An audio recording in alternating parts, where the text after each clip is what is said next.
na tayo sa mga ka-trackers. Malapit-lapit na tayo sa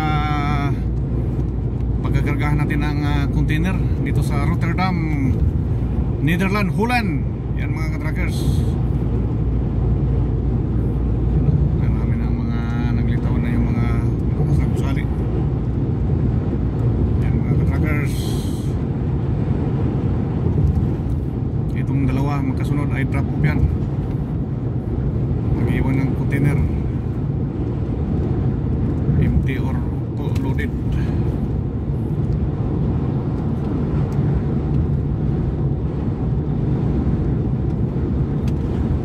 Lapit-lapit na tayo mga ka-trackers. Makakarating sa parking plaza.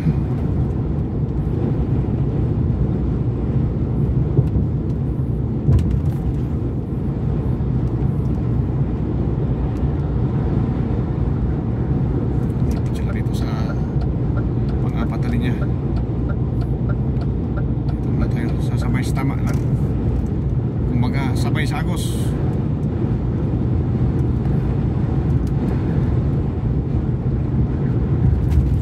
Yan mga ka-trackers, so yung traffic na ngayon dahil tanghali na. Alas 12:30 na mga ka-trackers.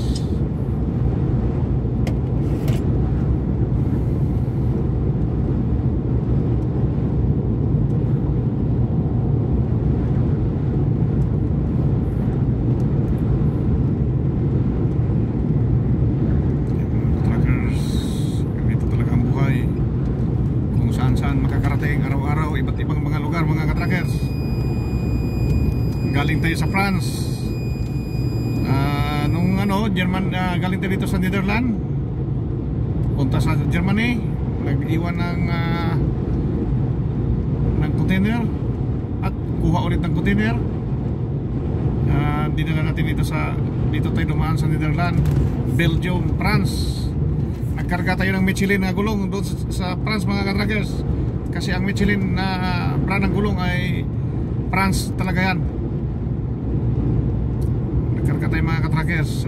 Dadalhin na nakikita ko kasi ako naman na may hawak sa papel, sa dokumento, sa custom. Dadalhin sa Singapore. Kaya binaba na natin doon sa Germany mga ka-trackers, doon sa Duisburg. Ngayon wala na tayong chassis na lang.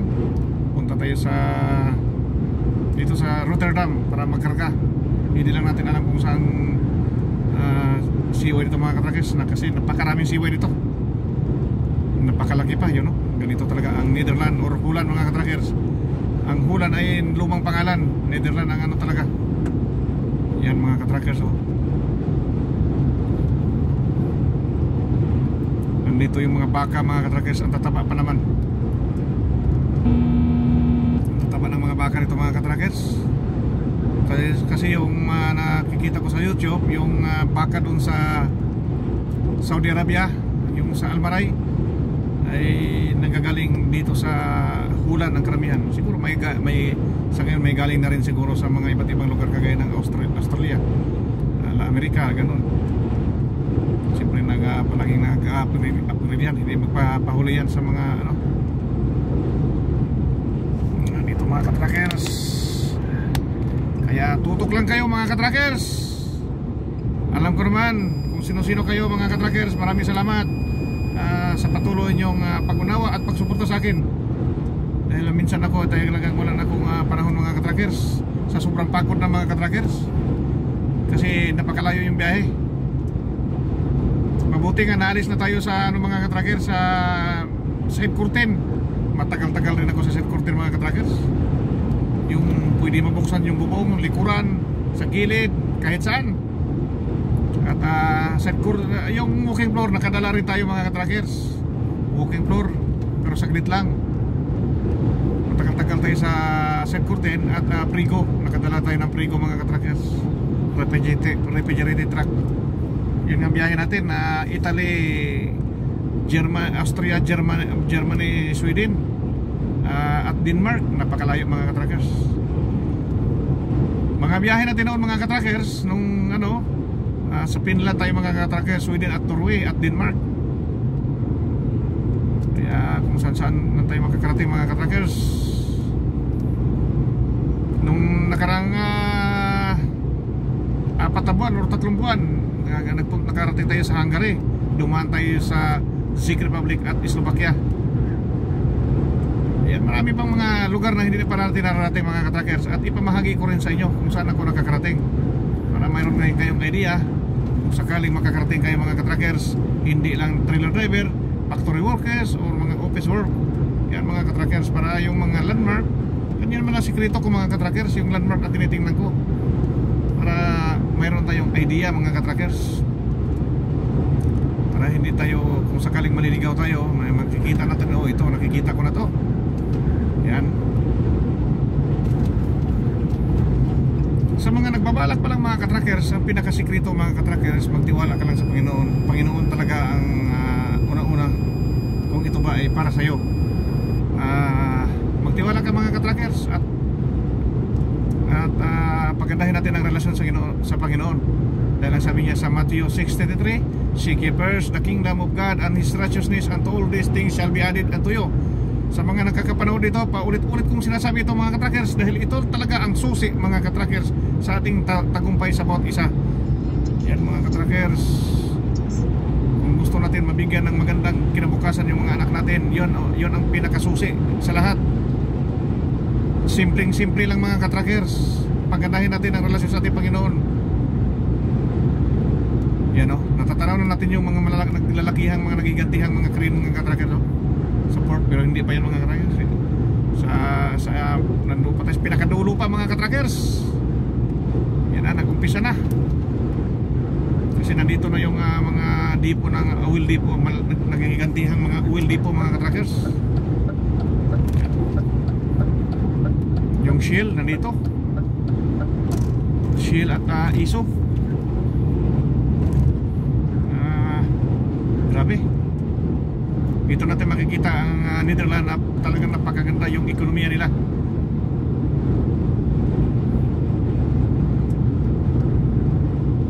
Yung bus namin sa Dubai na hawak yung BDL, dito rin yan sa Netherlands, BDL.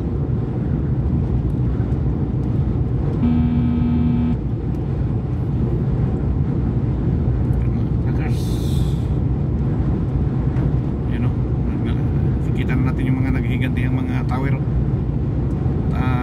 yung mga tower crane.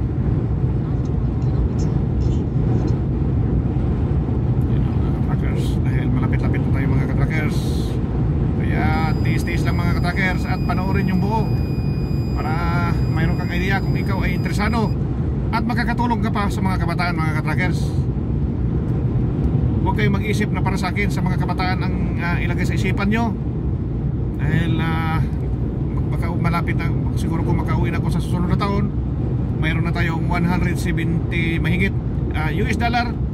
Maaari pang madagdagan natin mga katrackers, at sana ay aabot pa to ng mga 300 or 400 US dollar. Sana tuloy-tuloy yung pagpanood nyo mga katrackers, para mas marami tayong mga pagkabataan na mapasaya. Yan mga katrackers.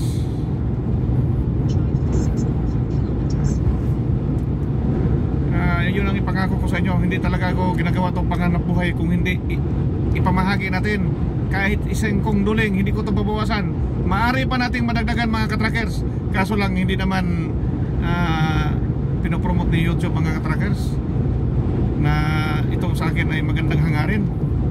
Yung iba naman ay kabalastugan, dinadagsa ng mga tao, dinudumog, diwata, yung mga walang kakwenta-kwenta, mga kabalastugan, kabastusan, yun, mga chismis, yun ang mga dito sa atin mga katrackers programa. Marami kang aral makukuha dito. Makakuha ka pa ng aral natin sa Panginoon, words of God, sa mga idea kung paano natin paano tayo mag-apply, anong mga requirements. Pwede ka naman magtanong sa akin, mag-message ka rito kung ano yung problema mo. Huwag mo lang akong tanongin mga katrackers kung ano talaga ang agency dyan sa Pilipinas, dahil wala akong may sagot, dahil ako ay galing sa Dubai. Yan mga katrackers, kasi marami kasi nagtatanong sa akin kung ano talagang agency ko sa Pilipinas. Mahirap naman, patsamba-tsamba ko mga katrackers. Magiging scammer na rin ako dyan mga katrackers kung patsamba-tsamba lang. Kung mapunta kayo sa scammer, ako ang sisihin nyo mga katrackers. Kaya ang pinaka-recommendation ko sa inyo, punta kay POA. Doon mo makikita talaga yung legit na applyan, baka naman may libre pa doon. O kung makapunta ka pang New Zealand, magandang yung mga opportunities na makikita mo doon, mga katrackers.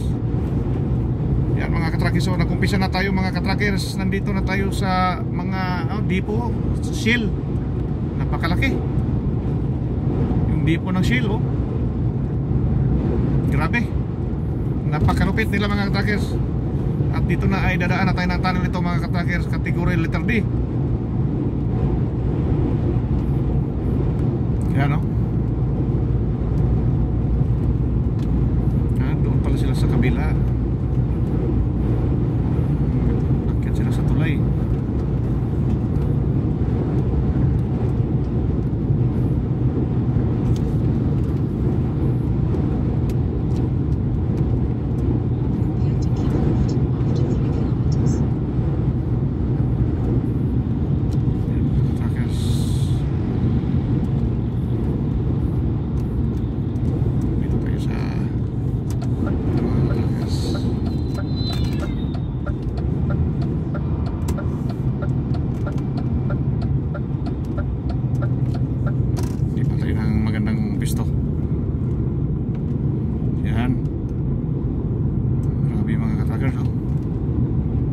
Kita nyo naman, no? Nandito na tayo sa Rotterdam, Netherlands or Holland. Napakalaki yung depo ng Shell mga katrackers. Dito susuong na tayo, kategory letter D.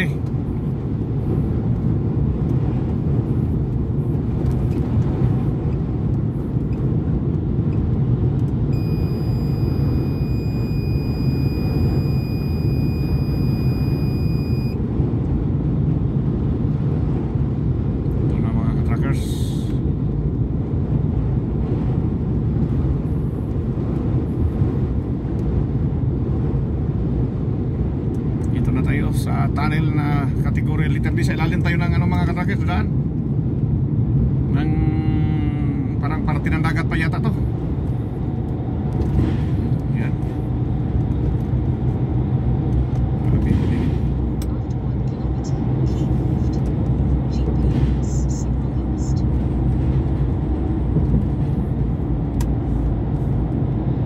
Napakalupit. Yan mga katrackers.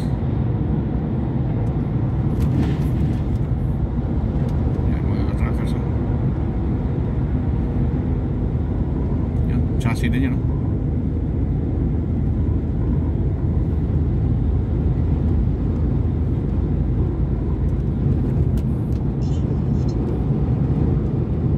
Okay, blow. Yan. No, nakikita nyo mga katrackers, oh, grabe. Mga factory, oh. Saka planta.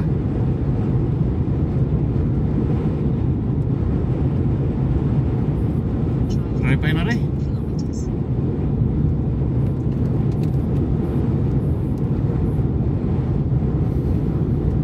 Grabe mga katrackers.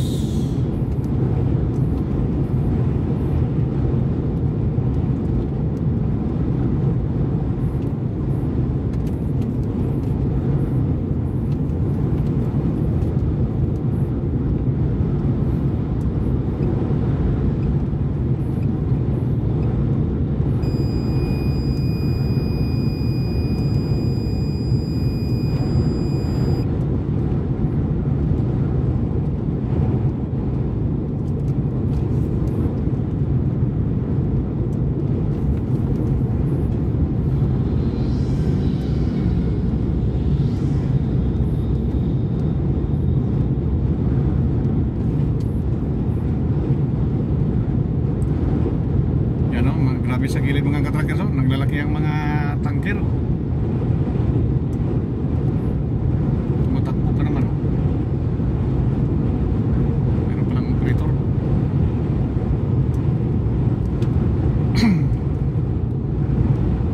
Dito naman sa bandang kulay asul, ang mga tangke.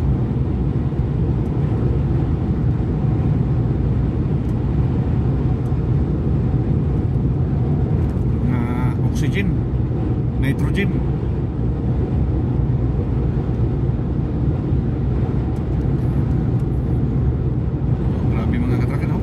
Sige mga katrackers, maraming salamat sa bawat isa sa atin.